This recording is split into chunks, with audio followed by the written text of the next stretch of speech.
A debut novel called Cherry is getting a lot of buzz ahead of its release tomorrow. It has been called the first great novel of the opioid epidemic, also one of the best war novels in a generation. NPR's Quill Lawrence spoke with the author on the phone.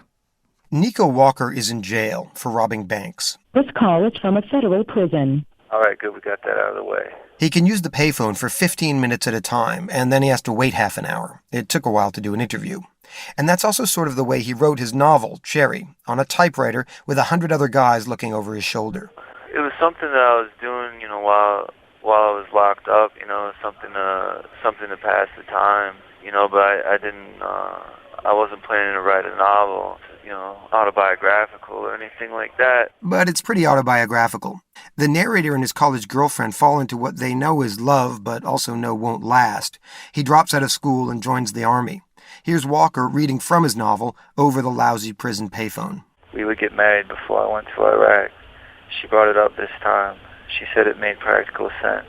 The humor works because Walker and his narrator have no pretensions, not about love or about being a combat-decorated Iraq veteran. Even in boot camp and heading for Iraq, Walker's narrator still feels like an imposter, and he suspects everyone around him does too. Walker writes about Iraq from a grunt's eye level. The soldiers are playing video games, watching porn, huffing computer duster, and also going on mission after mission to kick in doors. The narrator is a combat medic, but still feels like a fraud when he fails to save the life of an Iraqi civilian. He spends less time treating his fellow soldiers than collecting their body parts after bomb attacks. By the end of his deployment, he's too tired to pretend.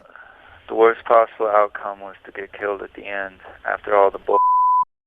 The only people who talk about Iraq like that are people who've been to Iraq. But Walker claims no moral authority. After all, this call is from a federal prison. One of the great things about being in prison for armed robbery is you don't really have a lot further down to go on the scale of reputation, you know what I mean? The narrator comes home and gets mostly back together with his wife. They do divorce, but then get wedded together by addiction.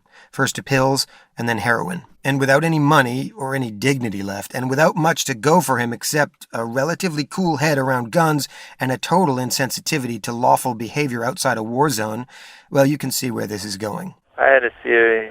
My theory was that I was a piece of and deserved it when bad things happened to me. Was that better? A little, of course, but a loss was a loss. You didn't ever get it back. Even if you recouped the money, the injury was still done. What was best was to write it off. Walker has 2 more years on his sentence, but things are looking up. At last count, his book has sold in 8 languages. Nico Walker says he's already using the money to pay back some of the banks he robbed. Quill Lawrence, NPR News.